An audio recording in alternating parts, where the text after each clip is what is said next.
What's crack-a-lack and Toxiquid, and let's discuss some of the backlash from the Pokemon Sword and Shield news that has come out in June. More specifically, how it isn't really a big deal and can lead to better things.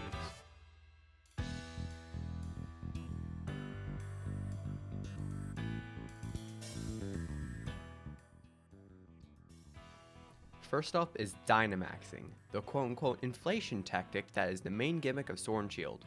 While yes, it is just upscaling models, but think of it as a way to introduce a cool mechanic, with a way to introduce natural co-op and challenge to the Pokemon formula.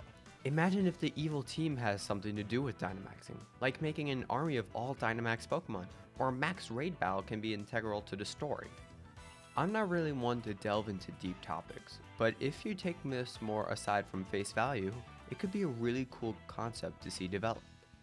Also, the models that were made from the 3DS games were very comparable to Switch models that are used today already, so I don't see the problem there.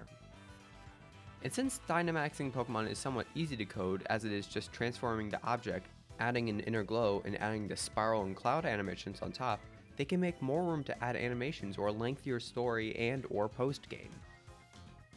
Next up is the whole National Dex fiasco. In case you missed it, Masuda, the director of this game, has announced that the new Pokemon Home service will not be fully compatible with Sword and Shield. Pokemon Home is a service that you can transfer Pokemon from Pokemon Bank on the 3DS, Go, and Let's Go Pikachu and Eevee to a cloud-based storage service. But as Game Freak is trying to lighten the workload, they are only letting you, the player, only transfer the Pokemon you can get in the Galarian Pokedex. There are two different extremes of feedback for this, in that one is okay with it and gives them an opportunity to improve and get new Pokemon. For me, I've never used a Vanillux, Goodra, or Frostlass, but I'm more than happy to do that now as those are some of the options I have. And think about more like this.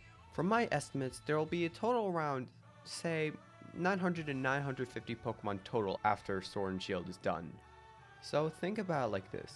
Take, say, my favorite, Seismitoad. Seismitoad has to have multiple things done to it to make it a feasible Pokemon to be used in the game. They need a model, and animations including but not limited to walking, emotes, 2 to 3, attack animations, a hit animation, a fainting animation, the likes. Seismitoad also has statistics that they need to program in, alongside changes and mutations to that in EVs and IVs that so many people covet, as well as a move pool and ability pool that it gets from its previous evolutions.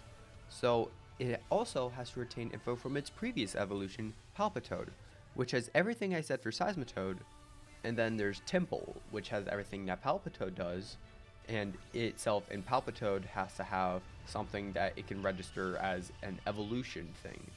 Basically, you have to code in when it should evolve or not, the minimum threshold for evolution. And then repeat that for 900 more Pokemon. You also gotta consider the battling system and how it has to keep up with 900 Pokemon, and how they literally couldn't continue supporting every single Pokemon forever. And before people say, if they are reducing the Pokemon count, why don't the animations look better for the Pokemon instead of 2 standard special and attack animations, whatever? And to that, I say, look back to literally every other Pokemon game. But they all don't do like big animations for these attacks. They all have focused more on the particle effects and the animations themselves.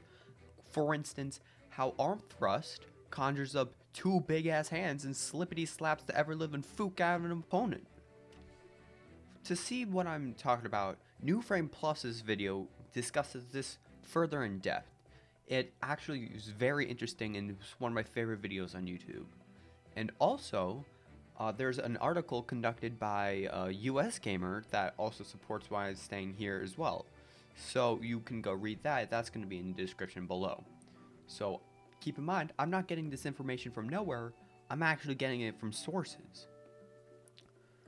So let's take a step back.